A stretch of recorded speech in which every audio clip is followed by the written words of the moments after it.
요한복음 6장 1절에서부터 40절까지 가겠습니다. 이 6장은 오병이어의 기적, 바로 가장 유명한 오병이어의 기적을 설명하고 있죠. 네. 이 사건, 이 기적을 행하실 때 주님께서 예, 제자들에게 그리고 그 따르는 사람들에게 설명하실 적에 이것은 하늘에서 내려오신 참된 빵이신 주님을 그들이 믿게 하기 위한 그러한 표적이었습니다. 근데 유감스럽게도 그 빵과 물고기를 맛본 대부분의 사람들은 그것만 계속해서 찾았던 것입니다. 그래서 그들의 믿음이 없음을 주님께서 아셨기 때문에 비유로 자신이 빵이고 자신이 빵이고 자신의 피가 포도주라는 사실을 그렇게 비유로 말씀하셨는데 역시 이해하지 못했던 것입니다. 6장 1절부터 가겠습니다.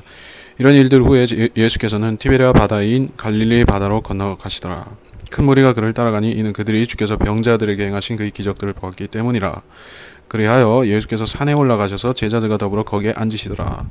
유대인의 명절인 유월절이 가까웠더라. 예수께서 눈을 들어 큰 무리가 자기에게 오는 것을 보시고 빌립에게 말씀하시기를 우리가 어디서 이 사람들이 먹을 빵을 사겠느냐고 하시니 주께서 이렇게 말씀하심은 그를 시험하기 위함이라. 이는 주께서 하실 일을 친히 알고 계심이더라.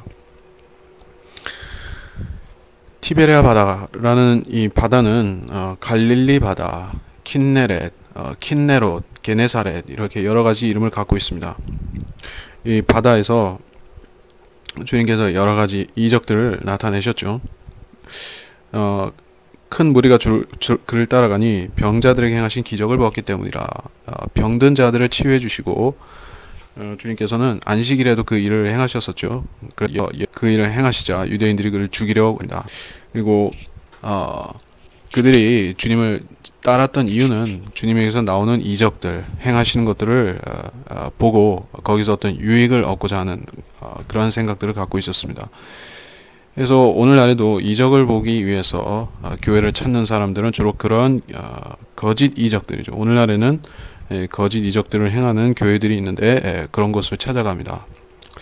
3절, 4절에서 산에 올라가셔서 앉으셨는데 이 6월절이 가까웠다 하는데 이 6월절은 주님 사역 기간 중에서 세 번째 6월절이고 마지막 6월절에 십자가에 못 박히셨기 때문에 그 전해인 것이죠.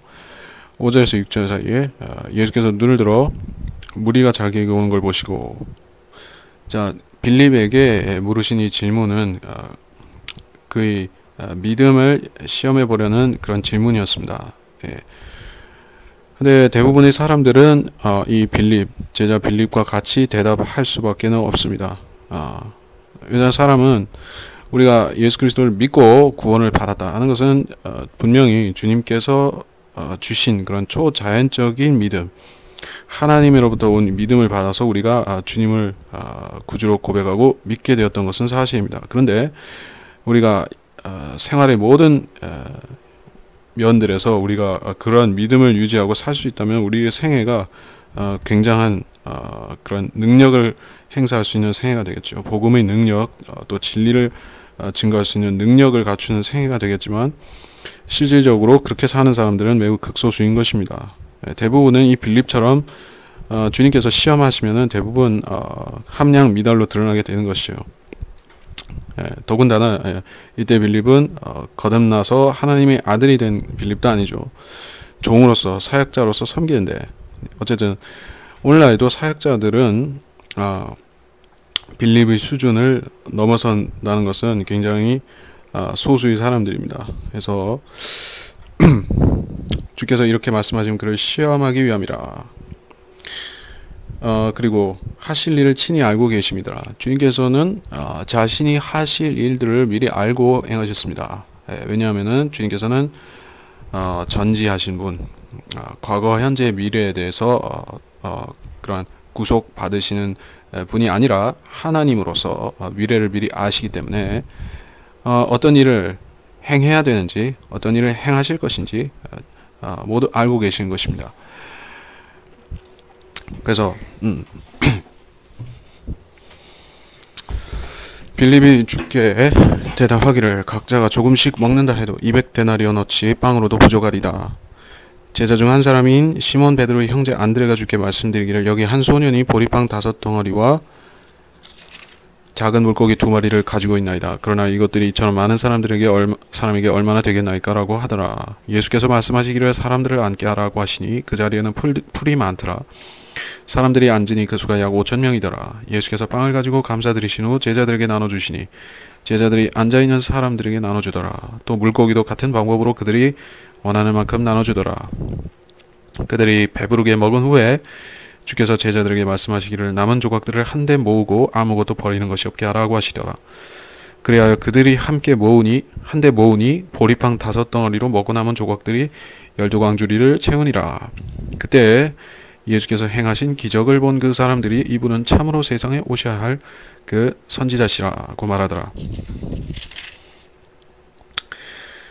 각자가 조금씩 먹는다 해도 7절에 200데나리온 어치의 빵으로도 부족하겠나이다. 자, 계산, 수리 능력이 빠른 사람이죠. 이 수학자 혹은 공학자 타입의 머리가 발달된 사람들이 성경을 잘 알 것 같습니다. 예. 그러한 수리 능력, 건축가적이거나 혹은 공학자적인 능력을 가진 사람 중에서 성경을 잘 해석하는 사람이 알려진 바로는 한 명 있습니다. 누구냐 하면은 바로 그 유명한 클라렌스 라킨이죠. 세대적 진리를 썼던 그 클라렌스 라킨은 이 사람은 그런 수학자는 아니었고 이 수학에 대한 상당한 그런 식견과 또 공학적인 지식도 갖고 있었죠. 근데 대부분의 그런 이과적인 그런 계통의 머리를 가진 사람들은 성경을 깊이 아는 사람은 별로 없습니다. 클라렌스 라킨 같은 경우는 굉장히 예외적인 사람이었다고 할 수 있겠죠. 특출난 사람이었습니다. 그래서 그는 많은 그 세대적 진리의 많은 그림들이 있는데 그것을 통해서 수많은 사람들이 이 진리 지식을 깨닫게 했습니다. 근데 대부분은 이 수학적 머리라는 것은 진리를 아는데 크게 도움이 되는 것은 아닙니다. 러크만 목사님도 수학적인 그런 계산, 이 성경을 읽으면서 이런 계산적으로 이렇게 진리들, 숫자들을 이렇게 빠른 연상작용을 통해서 파악하는 그런 능력이 있지만은 대부분의 사람들은 그런 것은 따라가기 힘들고 내용을 이렇게 따라가기 힘겨울 정도입니다. 그래서 이렇게 계산 능력이 빠른 사람인데 주님께서 하실 일은 몰랐던 것이죠. 하실 일은 바로 이 사람들에게 하늘에서 빵을 내려주시는 일, 그 일을 하고자 하셨습니다. 그래서 이 200이라는 숫자는 좋지 않은 일과 관련되어 있다. 성경을 찾아보면 그렇습니다. 여리코성에서 은 200세켈을 숨겨놓은 아칸, 그리고 미카의 형상을 만들 때도 200세켈, 다윗의 무리는 200명이 지쳐서 적을 출격할 수 없었다. 압살롬의 머리털 무게 200세켈. 자, 참고적으로 그렇고 8절에서 안드레도 안드레는 어떻게 말하는가? 그 어떤 소년이 보리빵 5덩어리와 물고기 2마리를 가지고 왔는데 이 소년이 참 어떻게 보면 순수하고 소박한 그러한 마음으로 주님께 헌신을 했던 것이죠. 이 소년이 어리석다고 보겠습니까? 아니면은 이 안드레나 베드로보다도 빌립이나 안드레보다도 더 믿음이 있었다고 우리가 봐야 될 것인가? 이 소년이 한결 더 나은 것이죠. 만일에 믿음 없는 생각을 가졌다면은 그것 자체를 드리는 것 자체를 꺼렸겠죠. 먹어야 되는 사람은 이렇게 많은데 그것 몇 조각을 바친다고 해서 빵 몇 조각과 물고기를 바친다고 해서 그게 무슨 도움이 되겠는가? 그러한 비관적인 생각을 가졌다고 하면은 부정적인 생각을 가졌다고 하면은 안 드렸을 것입니다. 근데 드렸다는 것이죠. 근데 어쨌든 이 안드레 자체도 믿음이 있는 사람이기 때문에 그래서 주님께 이걸 갖고 온 것이죠. 이처럼 많은 사람들에게 얼마나 되겠나이까. 여전히 부정적으로 생각하기는 하지만 이것이 사람의 한계라고 이 보통 사람 자기가 믿음이 있다고 하건 있다고 인정받건 아니건 간에 대부분이 믿는다고 하는 사람들도 이러한 한계에 부딪히는 것입니다. 한계에 부딪히면은 주님께서는 그 시험에 보신다는 것을 알게 되는 것이요. 나중에 알게 되는 것이죠. 그때 내 믿음이 시험받는 시기였다는 것을 나중에 가면 알게 됩니다. 근데 그 당시에는 눈앞의 그 현실에만 집중해서 자기가 어떤 시험을 받고 있는지도 잘 모르는 수가 있습니다. 그래서 주님께서는 사람들을 앉게 하셨습니다. 약 5천 명이나 되었는데 인연하게 그렇게 무리를 100명씩 50명씩 나눠서 앉게 하셨는데 이처럼 주님께서는 기적을 행하시되 그들 주님께서 행하시는 것들은 질서에 맞춰서 주님께서 조화와 질서와 주님께서는 그 혼란의 창시자가 아니신 주님이기 때문에 이렇게 정연하게 행하시는 것입니다. 빵을 드리고 감사드린 후 제자들에게 나눠주시니 주님께서는 모범을 이렇게 기적을 행하시되 그냥 행하실 수도 있지만은 이렇게 아버지께 감사드린 후 그렇죠. 주님께서는 모든 일을 아버지와 동행하시며 또 의논하시며 같이 행하셨기 때문에 친히 손수 모범을 보여주신 것입니다. 그래서 그렇게 하자 그들이 모두 배부르게 먹을 수가 있었습니다. 5천 명이 먹었고 그리고 남은 조각들을 버리지 말라고 하셨습니다. 왜 버리지 말라고 하셨는가? 제자들을 염려하셨기 때문인가? 그런 제자들도 먹어야 했긴 하지만은 여기서 이 말은 주님께서는 자신이 창조하신 피조물 그리고 피조 세계를 낭비하시는 주님이 아니라는 것입니다. 주님께서는 무한히 창조하실 수가 있죠. 하늘의 별들은 거의 무한하게 보이기까지 하죠. 이 세상은 이 지구가 참으로 좁아 보일 정도로 이 둘째 하늘과 거기에 있는 그 창조물들은 규모를 헤아릴 수가 없는 것들입니다. 그런데 그러함에도 주님께서는 계획과 체계와 또 순서와 앞으로의 그것들을 어떻게 주님께서 돌보실 것인지까지도 다 염두를 하시고 피조물들을 창조물들을 돌보시는 것입니다. 그래서 버리지 말라고 하셨고 13절에 그들이 보리빵 5덩어리의 남은 조각들이 12광주리를 채웠습니다. 이걸 제자들이 가졌겠죠. 물고기 5마리는 어떻게 됐다는 얘기는 없고 빵만 남았습니다. 이 보리빵 12광주리라는 것은 이 성막에 우리가 구약시대 그 성막에 보면은 그 빵을 진설해 놓죠. 그 빵이 12로 되어 있습니다. 그것이 이스라엘 12지파를 나타내기도 하고 또 제자들이 12인 것도 12지파와 관련이 있죠. 그러니까 빵이 12광주리 나왔다고 하는 것은 이스라엘과 어떤 의미가 있는 것이죠. 이스라엘 지파에 관한 의미가 있는 것이죠. 14절에서 행하신 기적을 본 사람들이 그 선지자라 이렇게 믿게 되었습니다.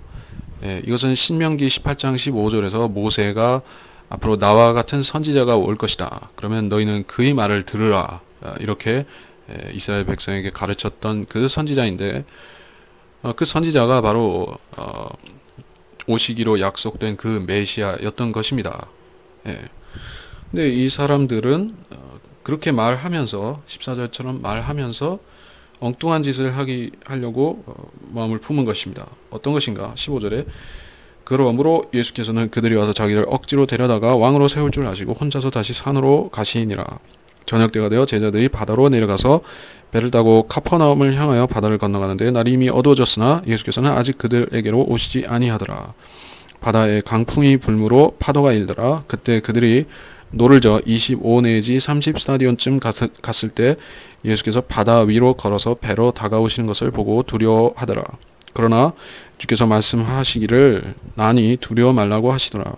그때 그들이 주를 기꺼이 배 안으로 영접하니 배가 곧 그들이 가려던 땅에 닿았더라. 그래서 억지로 왕으로 세우려고 하는 것을 주님께서 아셨죠. 억지로 왕으로 세우게 되면 어떻게 되는가? 주님께서 왕이 되시는 것이 일단 이 땅에 오신 목적 중에 하나였던 것은 사실입니다.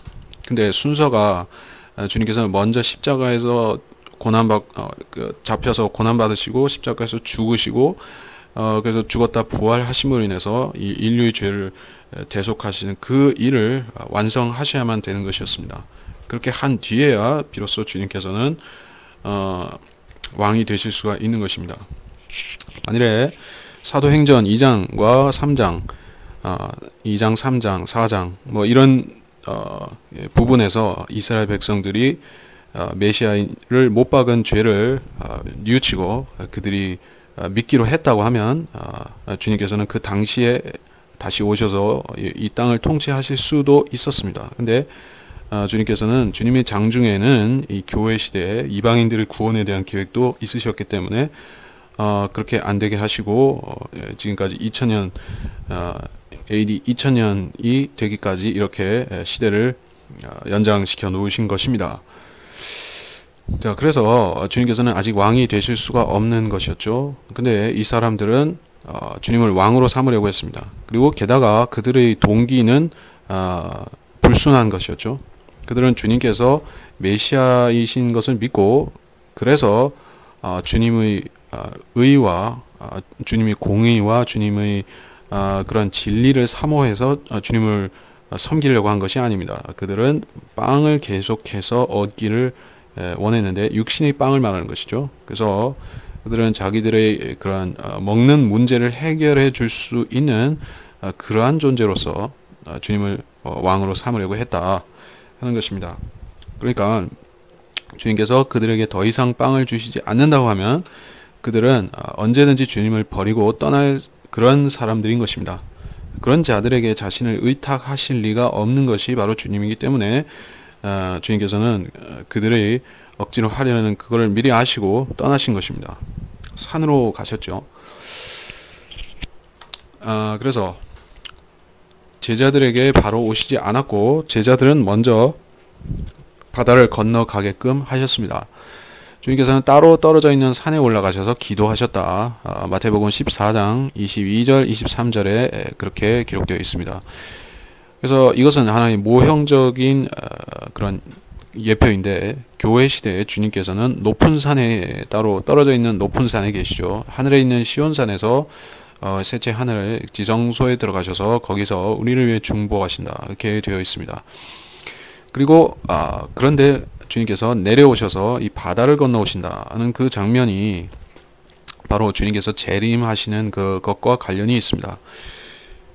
18절에서부터 바다에 강풍이 불므로 파도가 일더라. 제자들은 겁을 먹었는데, 그러니까 이것은 우리 그리스도인들도 이 영적으로 말하자면 이 풍랑이 있는 바다와 같은 세상을 이 쪽배를 타고 통과하는 그러한 어려움에 대부분 처해서 살고 있는 것입니다. 그리스도인의 생애가 평탄하고 평온하고 또 시련이 없으면 좋을 것 같지만 주님께서는 이 풍파를 일으키도록 그렇게 사탄이 하도록 허용하시는 것이죠. 왜 그런가? 주님께서는 이런 풍파를 통해서 사람들의 믿음을 시험해 보시고 또 어려움에 처할 때 주님께 부르짖는 법, 주님께 청하는 법을 배우도록 하게 하기 위해서 그렇게 시련을 허용하시는 것이죠. 그래서 파도가 일자 19절에서 노를 저어서 25 내지 30 스타디온 갔을 때 바다 위로 걸어서 오시는 것을 보았다.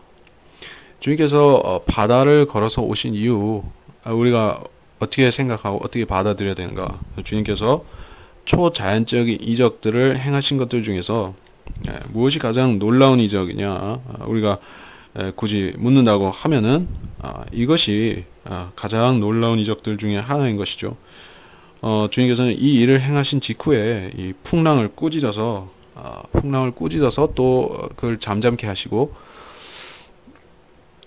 아, 여기서는 그래서 이 파도를 다스리시고 바람을 다스리시고, 또 이 중력의 법칙 위에 계셔서 그것들을 다스릴 수 있는 그런 창조주라는 사실을 보여준 기적인 것이죠. 많은 이적들이 있겠지만 주님께서는 이 자연 법칙을 다스리시는 주님이라는 사실을 보여줬기 때문에 이 제자들은 주님이 하나님이시라는 사실을 분명히 믿었던 것입니다. 이 사건을 경험한 이후에 그들은 믿게 되었던 것이죠. 그래서 그 배 안으로 주님을 영접하자 땅에 닿았습니다. 영접하는 것은 주님 이 바다를 건너오시자 그들이 공중에서 주님을 만난다 하는 그 성도들의 휴거와 관련이 있을 것입니다.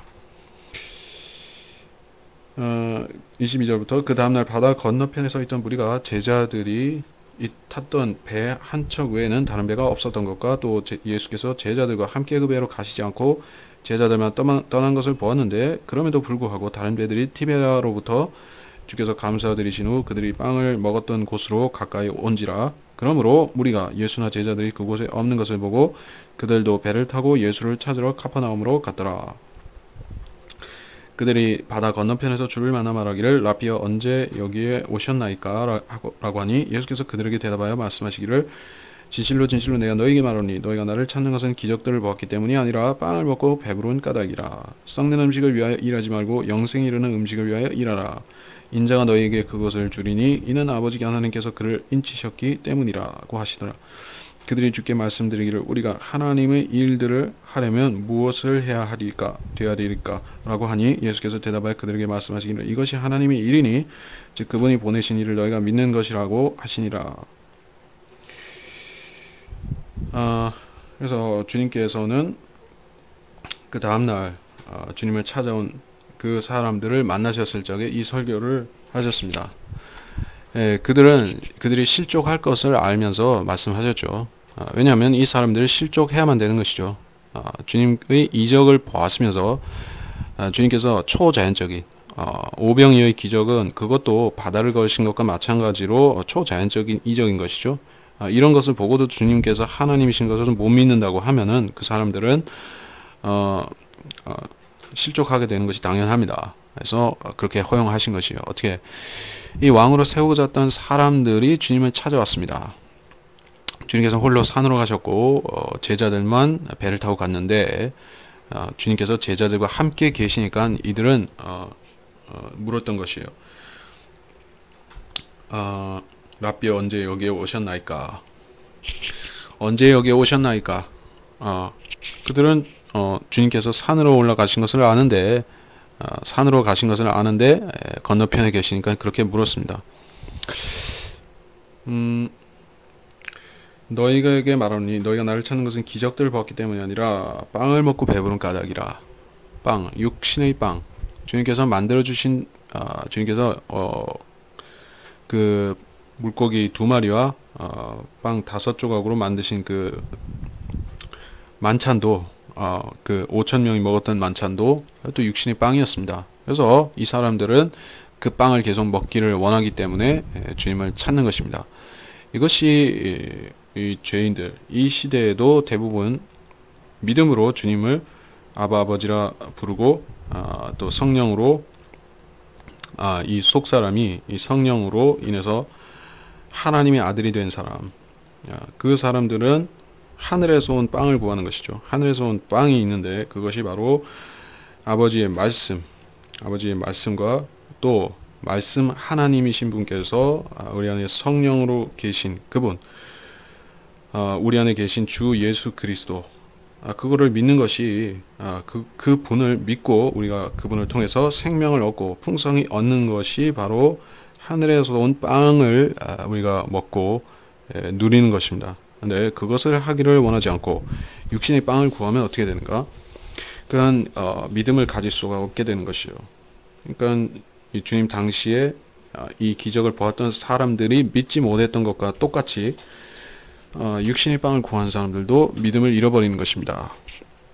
육신의 빵을 구하는 것이 잘못되었다는 것이 아니죠. 주님께서는 필요한 자들에게, 그 빵이 필요한 자들에게 풍성하게 주셨던 것이에요.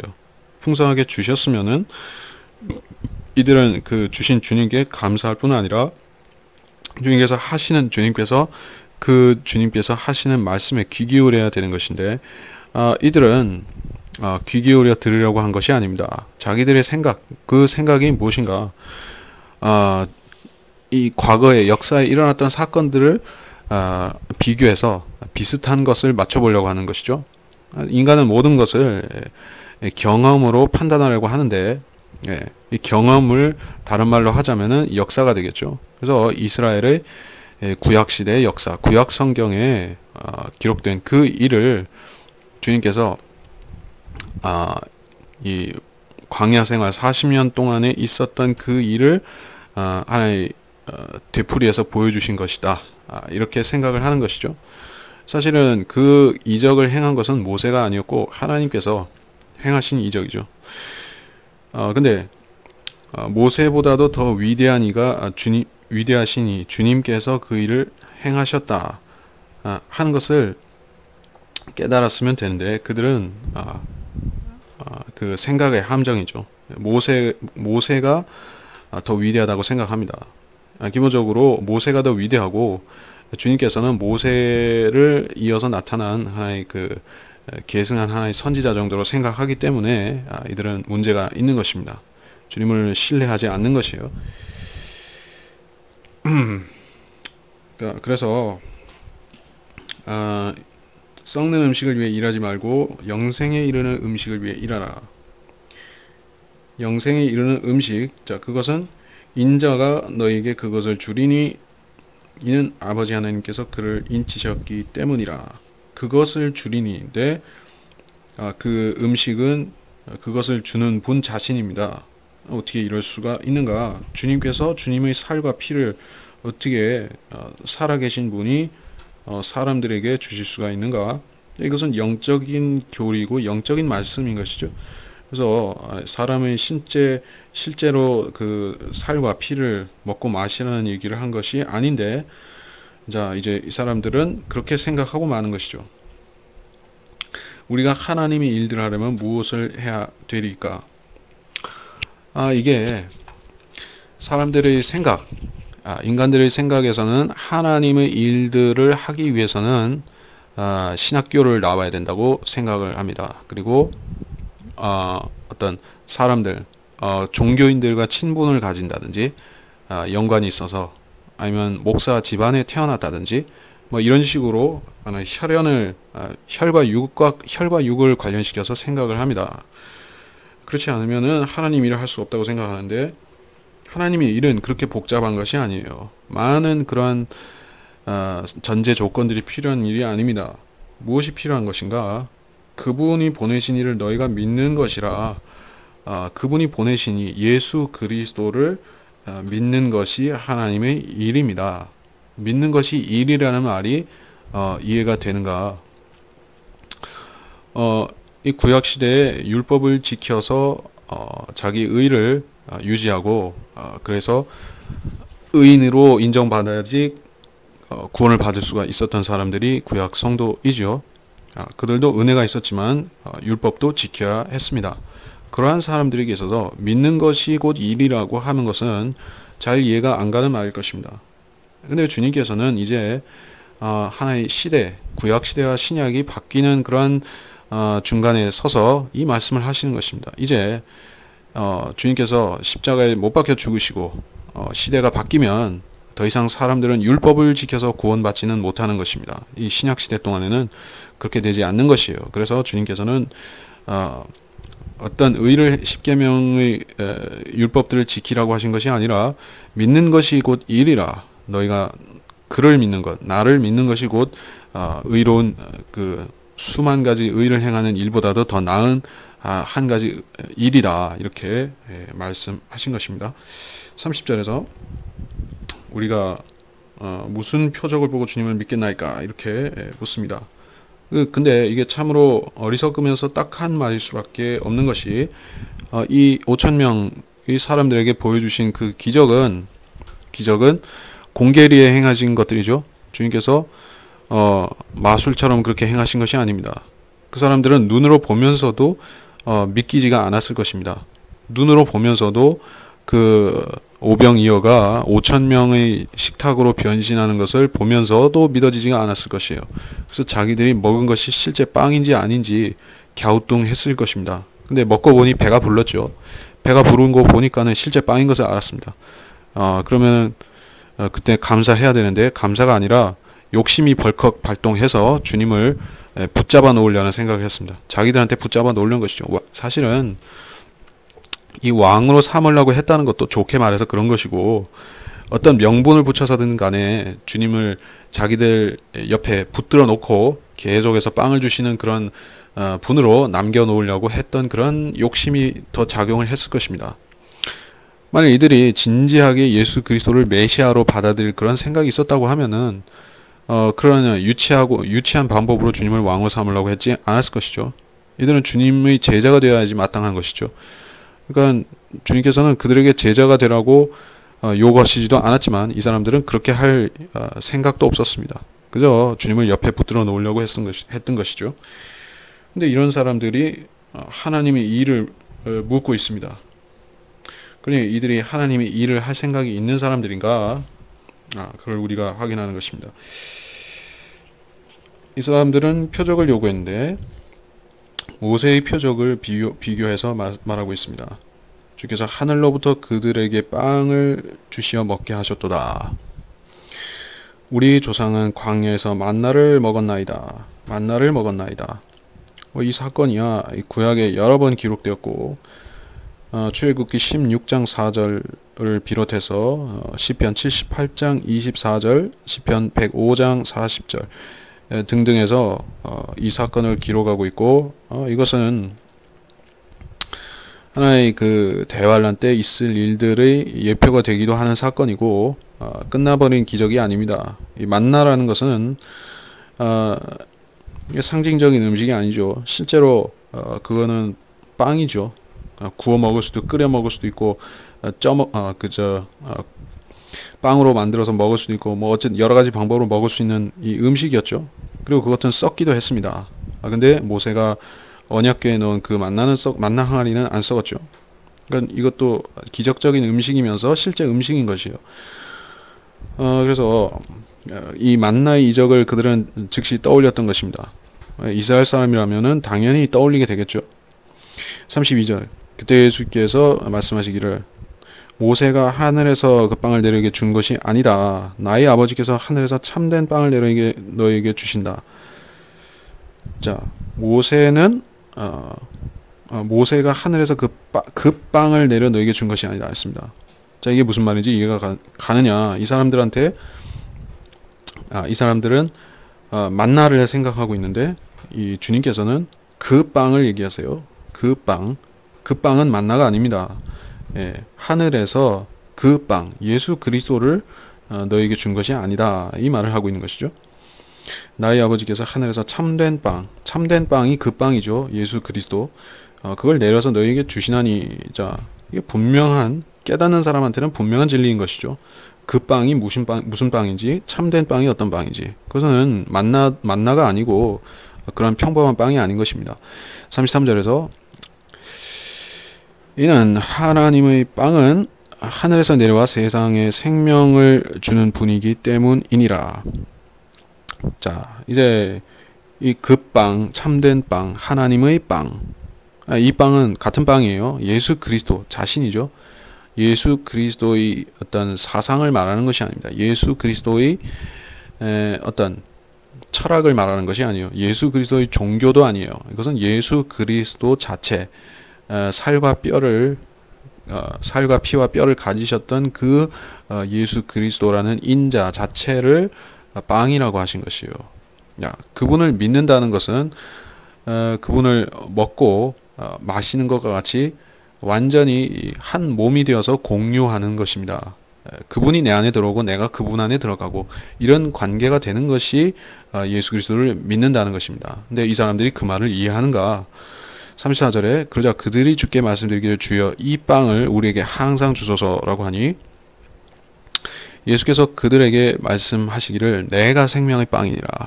내가 생명의 빵이니라. 내게 오는 자는 결코 배고프지 아니하며 또 나를 믿는 자는 결코 목마르지 아니하리라.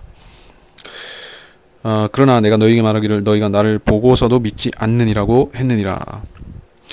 자, 이 사람들과 주님의 대화는 계속 엇나가고 있죠.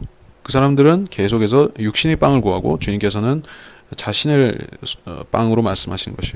주여 이 빵을 우리에게 항상 주소서. 이 빵은 어떤 빵이냐? 이 사람들이 계속 요구하는 빵은 자기들이 전날에 배부르게 먹었던 그 빵을 말하고 또 모세가 광야에서 내려줬던 것과 같은 그러한 실제 생계를 해결하는 그 빵입니다. 그러니까 주님께서 말씀하십니다. 내가 생명의 빵이니라. 자, 계속해서 자신이 빵이라고 말씀하십니다. 그리고 내게 오는 자는 결코 배고프지 아니하며 나를 믿는 자는 목마르지 아니하리라. 자, 이 말씀을 주님께서 오병이어를 행하신 그것과 관련시켜서 보자면은 주님께서 그들을 먹여 살려주시겠다는 생계의 보장을 해주시는 약속으로 믿을 수가 있습니다. 근데 그 말이 아니죠. 생명의 빵은 먹고 배설하는 빵이 아니에요. 그리고 이것은 하나님의 빵이에요. 하나님의 빵, 하나님께서 빵을 우걱우걱 드시는 분이 아니죠. 성부 하나님께서는 뭘 먹고 사람처럼 이렇게 빵을 먹어야 되는 분이 아니죠. 하나님의 빵은 그런 빵이 아니에요. 생명의 빵은 그런 빵이 아니에요. 참된 빵은 이 사람들이 빵이 아닙니다. 그래서 이건 아주 특별한 빵이다. 그 사마리아 수칼성 여인에게 말씀하셨던 것 같은 그러한 생명수와 같이 독특한 물이고 이것도 독특한 빵이다.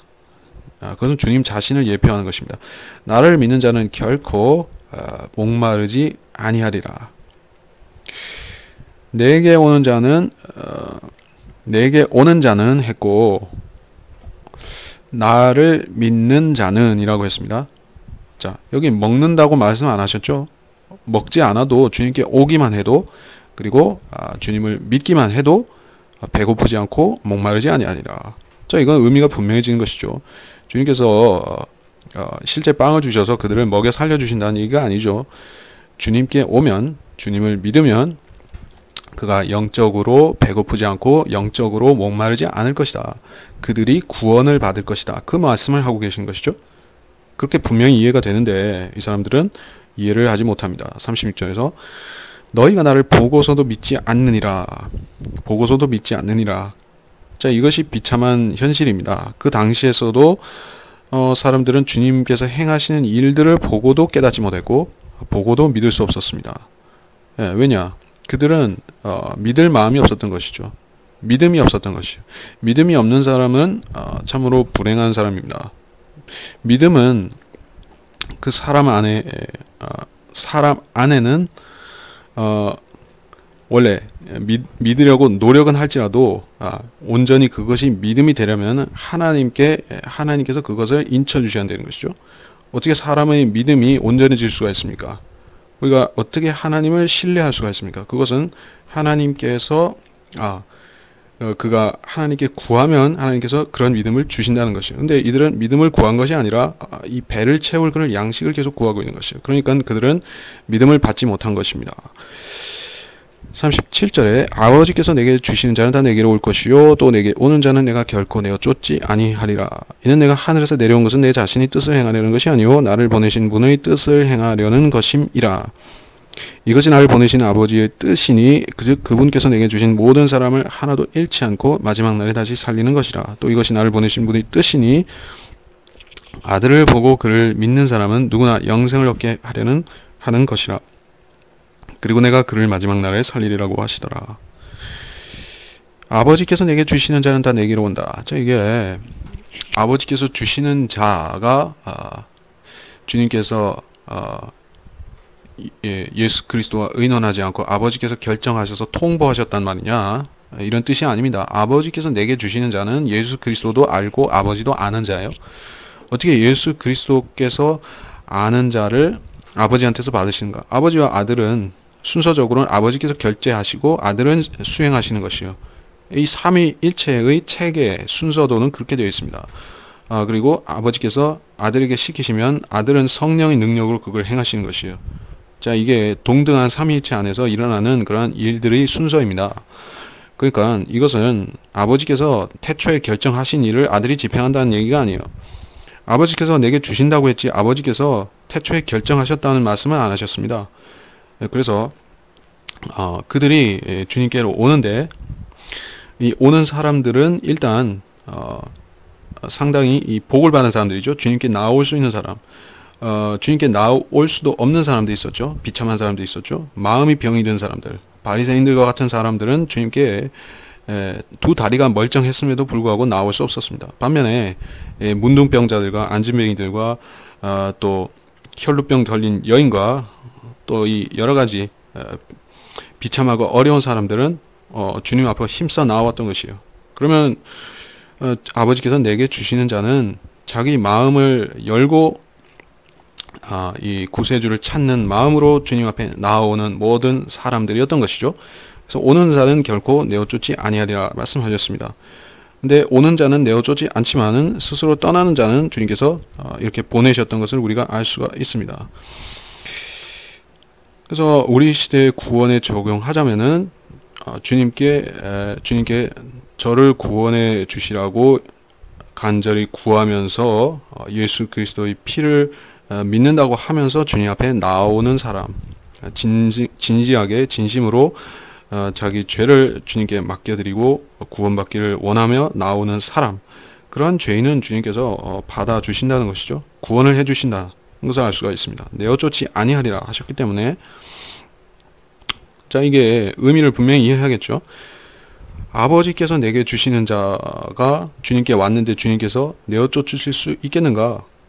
네. 내어 쫓으실 수도 있다는 말씀입니까? 아니죠. 그러니까는 이거는 이미 구원받는 사람들에게 적용해서 우리가 말할 수 있는 것이죠. 근데 이 요한복음의 이 일이 있었던 이 당시에 대해서 적용하자면은 이 사람들은 믿음 플러스 행위죠. 여전히. 그러니까는 이 사람들은 구원을 잃어버릴 수도 있는 사람이란 얘기죠.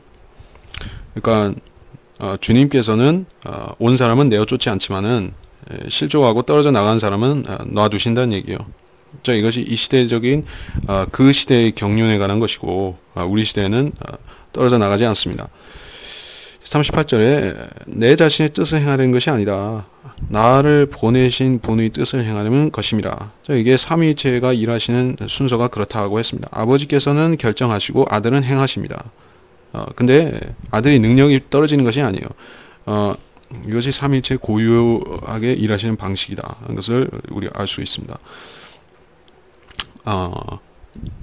그분께서 내게 주신 모든 사람을 마지막 날에 다시 살리는 것. 자, 이렇게 말씀하셨습니다. 그분께서 내게 주신 사람, 여기서는 교회 시대의 크리스찬을 말하는 것은 아니고 이 아버지께서 주신 사람, 아버지는 구약시대 이스라엘을 돌보셨던 그 아버지 하나님이죠. 아버지 백성들을 예수 그리스도께로 이전해 주신다. 그러면은 그들을 주님께서 구원하신다는 얘기를 하고 있습니다. 그를 마지막 날에 살린다. 어떤 사람들을 마지막 날에 살리죠? 아들을 보고 그를 믿는 사람을 말하는 것이요. 그러니까 이 우리처럼 보지 못하고 주님의 말씀을 직접 듣지 못하고 이렇게 성경을 통해서 간접적으로 본 사람들, 또 복음 안에서 간접적으로 만난 사람들, 믿음 안에서 주님을 만난 사람들은 아들을 보고 그를 믿는 사람과는 상관이 없죠. 근데 아들을 보고 그를 믿어도 영생을 얻는다는 얘기죠. 근데 그 사람들이 영생을 얻는 것과 우리가 영생을 얻는 것이 다릅니다. 예, 아들을 보고 주님을 믿은 사람. 자, 이것은 기본적으로는 이 주님의 공사역 기간에 그렇게 믿었던 사람들을 말하죠. 근데 앞으로 또 있습니다. 어떤 사람들인가? 대환란 때 예수 그리스도를 민족의 메시아로서 영접한 이 환란 성도들, 이방인들도 거기 들어가겠지만 이방인 환란 성도들도 있지만은 그 환란 성도들은 그 환란 끝에 주님이 오시면 주님을 보고 그 만나서 하늘로 갈 것입니다. 본다는 것이 중요하죠. 그래서 보고 믿는 사람이 있어요. 유대인들도 환란 끝에 주님을 보고 믿게 될 것입니다. 그 사람들은 마지막 날에 살리리라 여기에 들어가는 것입니다. 마지막 날은 그 천년왕국 끝에 있는 큰 백보자 심판을 말합니다. 그래서 우리는 큰 백보자 심판에서 부활할 일이 없지만 그 전에 무조건 부활하지만 어떤 사람들 주님을 보고 믿는 사람들은 백보자 심판에서 부활해서 영생을 얻게 된다. 그것을 우리가 알 수가 있습니다. 자, 이렇게 해서 이번 시간 본문은 여기까지였습니다. 그래서 이 다음 시간에 보면 더 중요한 메시지들이 나오는데 그것은 로마 캐톨릭의 미사와 관련해서 우리가 어떻게 해서 그것이 거짓 교리인가 하는 것을 성경으로 밝힐 수가 있습니다. 그래서 더 흥미로운 내용이 될 것 같습니다. 그래서 이번 시간을 마칩니다. 하나님 아버지, 이번 시간을 통해서 주님께서 주시는 메시지 오병이어의 기적은 우리 모두가 잘 알고 있었던 기적이지만 이것이 우리한테 다가오는 의미가 무엇인지를 깨달아야 되겠습니다. 우리 자신은 육신의 양식을 구하기 위해서 살아갈 수밖에 없는 사람입니다. 근데 우리 안에는 한 가지가 더 있다는 것을 말씀하셔서 알고 있습니다. 그것은 영생에 이르는 그런 주님께서 영생의 양식을 우리 안에 두셨는데 그것은 주님의 살이요 주님의 피입니다. 주님께서 하나님의 피를 흘려주셨고 그것이 우리 안에 있고 주님께서 살과 같은 주님의 말씀들을 주셔서 이것들이 우리 안에 양식으로 있습니다. 하나님 아버지, 주님을 믿는다는 것은 주님을 먹는 것이요 그것은 우리가 입으로 먹는 것이 아니라 믿음으로 먹는 것입니다. 이것을 깨닫게 해주시고 우리가 동일한 믿음을 갖게 해주셔서 우리로 이 믿음을 가지고 배고프지 않게 하시며 목마르지 않게 하셔서 그러한 생을 살아가게 인도하시기를 원합니다. 감사드리며 위대하신 주 예수님의 이름으로 기도합니다. 아멘.